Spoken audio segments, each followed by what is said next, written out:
اللهم صل وسلم وبارك على إمام المتواضعين. اللهم صل وسلم وبارك على راحم المساكين. اللهم صل وسلم وبارك على شفيع المذنبين إذا قام الناس إليك يا رب العالمين. يا رب، يا من لا يشغله شيء عن شيء، أنت عالم بخفايا الأمور ومحصي وساوس الصدور، وأنت بالمنزل الأعلى وعلمك محيط بالمنزل الأدنى، تعاليت علوا كبيرا. فاللهم يا مغيث أغثنا من شرور أنفسنا، يا واسع يا عليم يا ذا الفضل العظيم، فإنك إن تمسسنا بضر فلا كاشف له إلا أنت، وإن تردنا بخير فلا راد لفضلك. يا رب، تصيب به من تشاء من عبادك وأنت الغفور الرحيم. اللهم إنا فوضنا أمرنا كله إليك، وتركنا حوائجنا كلها بين يديك، فإنه لا يضيع عندك حق ولا يخيب لديك رجاء، يا رب الأرض والسماء، والحمد لله رب العالمين. السلام عليكم ورحمة الله وبركاته. اللهم صل وسلم وبارك على محمد وعلى آله وصحبه أجمعين. ازيكم حبايب قلبي، عاملين ايه؟ يا رب دايما تكونوا بخير وفي أحسن صحة وفي أحسن حال. كل سنة وانتم طيبين، ويا رب دايما كده متهنيين وفي وسط أحبابكم متجمعين. حلوة دي. النهارده كده، او الفيديو بتاع النهارده كده روتين بقى الخميس بقى. انا بحب كده كل خميس، يعني الفيديو ده بتاع يوم الاربع ان شاء الله كده ينزل لكم الخميس. بحب كده يعني كل خميس بحب ان انا اروق الشقه كده بتاعتي عشان يجي عليها الجمعه كده تبقى نظيفه وما فيهاش اي حاجه. وكده روتين الخميس، ويا هلا بالخميس. زي ما انتم ما شايفين كده، شلت ملايه السرير ومسحت اللي كنت فاتحه الشباك اصلا من الصبح. قلت يهول الاوضه كده عقبال ما ما اخش فيها، خلاص اللي ورايا بس اخش في الاوضه كده. وبعد كده اشوف هعمل فيها ايه. يعني الكلام ده كان، يعني انا فاتحه الشباك من الصبح. الكلام ده اللي انا يعني انا بروق دلوقتي على بعد الظهر كده ولا حاجه، كده على الساعه 1 كده. بس زي ما انتم شايفين كده، شلت الملايات زي ما قلت لكم، وبدات ان انا انا كنت منفضه الشباك مسحه كده مسحه خفيفه، يعني عشان لو في ترابه ولا اي حاجه. بس وجبت المكنسه زي ما انتم شايفين كده، وهعمل بقى الحفاظات بتاعتي. انا مش فرشه سجاد ولا حاجه.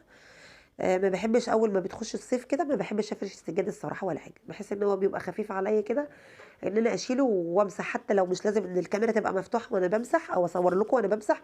بس بحب ان انا اشيل كده كل شويه وامسح. بحب الحته بتاعت المعطر دي بقى، ان انا بقى كده بعد ما انضف الدنيا وتبقى جميله كده، احب ارش معطر بقى كده واستمتع. يا سلام، يا سلام على الجو. تعالوا بقى اوريكم النهارده غدانا. بصوا سهل وبسيط كده، ويعني حاجه خفيفه كده. مقطعه كده بصل زي ما انتم شايفينه كده، حلقان او جوليان. ماشي. حطيت عليه حبه دقيق او حبه نشا اللي عندك، ومعلقه ملح كده صغيره، وهركنهم كده. اكيد طبعا انتوا عرفتوا بقى احنا هنعمل اكل ايه النهارده. طالما معانا عدس بجبه وحمص، يبقى كده عارفين كده هنعمل كشري. تعالوا بقى اوريكم بقى جاي لي بقى برطمان مش مستعيد او جبنه قديمه مستعيد، وجاي لي بقى عيش كده اهوت. مش عايزه اقول لكم، بعشق الجبنه القديمه، بعشقها كده. بصوا بقى، جبت هنا طبق وهطلع لكم بقى حته كده. بصوا جبنه قديمه على ابوها بقى، ودوت بقى عيش. ماشي. بصوا هنسى نفسي دلوقتي وهفضل اكل فيه. انا سبت والله الكشري بعد ما عملته، ومش عايزه اقول لكم جبت الجبنه ديت بقى وحطيت عليها حته طحينه بقى وحبه زيت وطماطم بقى وخيار بقى، ومش عايزه اقول لكم قعدت بقى ادبها. بصوا نسيت نفسي بقى كده، كفايه عليا. راح اكمل انا بعدين. جبت هنا بقى الطاسه بتاعتي، حاطه فيها حبه زيت كده حلوين، وهنزل بالبصل كده احمره. مش حاطه فيها حبه زيت حلوين كده، عشان الزيت النهارده دوت بتاع البصل الراعي الرسمي معانا للكشري. هنحمر بقى البصل بتاعنا زي ما انتم شايفين كده واطلعه. ماشي. وحاطه بقى على عين بقى الحمص يتسلق، والعدس بقى يتسلق. العدس ده انا بلاه بقى قبلها يعني بشويه، هو والحمص. جبت بقى حله هنا وحطيت فيها حبه شعريه، وهنزل بقى كده فيها بحبه زيت زي ما انتم شايفين بتاع البصل. هقلب كده شويه فيها لغايه ما تحمروا، وبعد كده انا مش هعمل النهارده كشري كتير، وبعدين هعمله كله في حله واحده. انا كنت عاملاه قبل كده معاكم على القناه. كل حاجه لوحدها في حله، والمره دي بقى ايه هعمله بقى ايه الحله الواحده. انا بحب كشري الحله الواحده ده الصراحه، بحس ان هو ايه مفيش مواعين كتيره كده ولا في اي حاجه، وبينجز معايا في الوقت.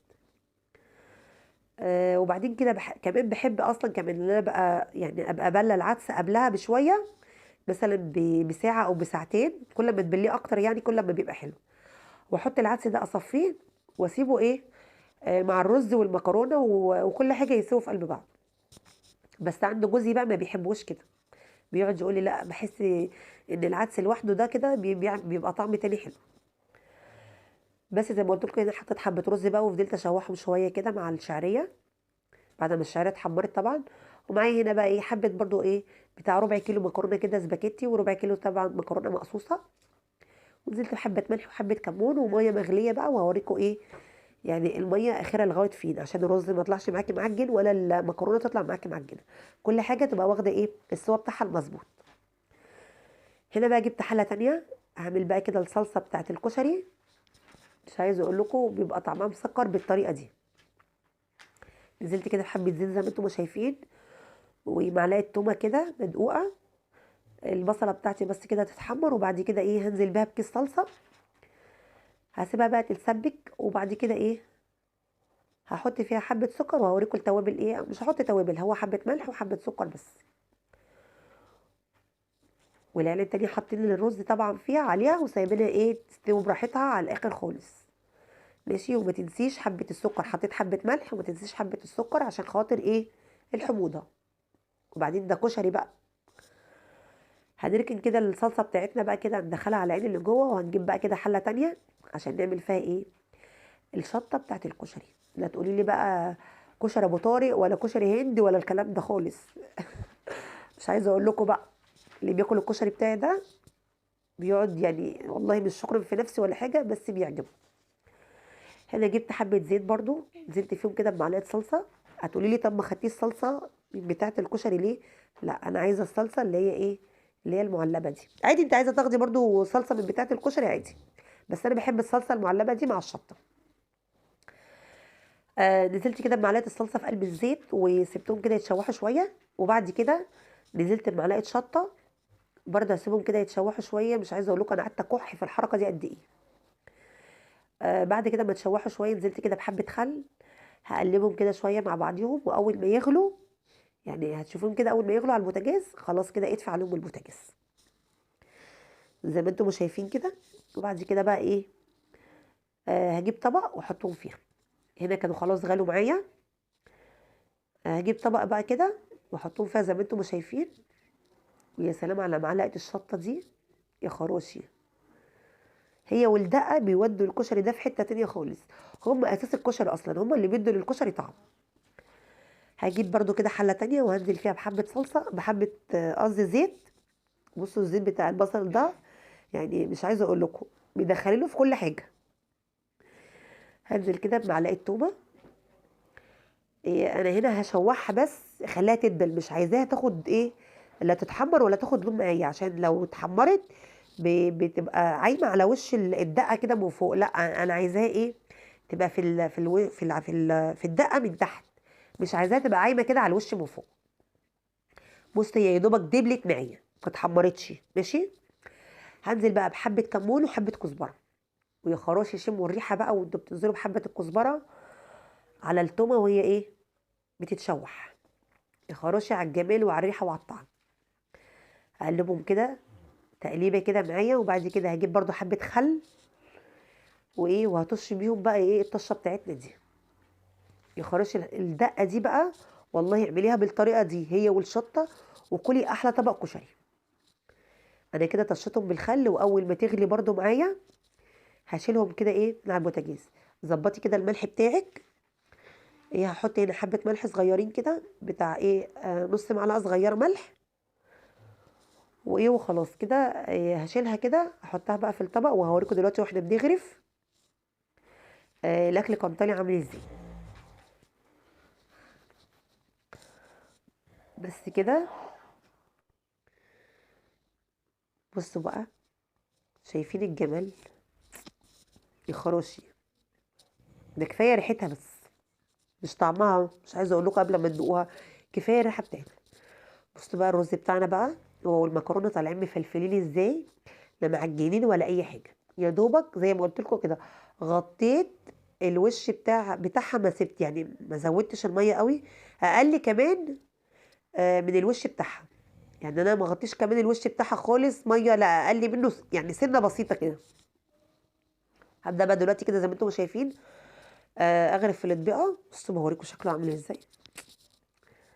بصوا بقى طبق المخلل بقى والدقه والصلصه والشطه، يا سيدي يا سيدي يا سيدي على الكشري وعلى جماله. لو وصلتي بقى لغايه هنا ولسه بتتفرجي عليا، ما تنسينيش بقى باللايك والشير والسبسكرايب عشان يوصل لك مني ايه، اظن عارفين، كل جديد كل ما انزل كده فيديو حلو كده زيكم يوصل لك بيه ايه اشعار. بحبكم في الله ودمتم في رعايه الله. يا رب دايما كده تكونوا باحسن صحه وباحسن حال، ويا رب دايما تكونوا كويسين. اشوفكم في فيديو جديد، ويا رب انا اكون خفيفه على قلوبكم، والسلام عليكم ورحمه الله.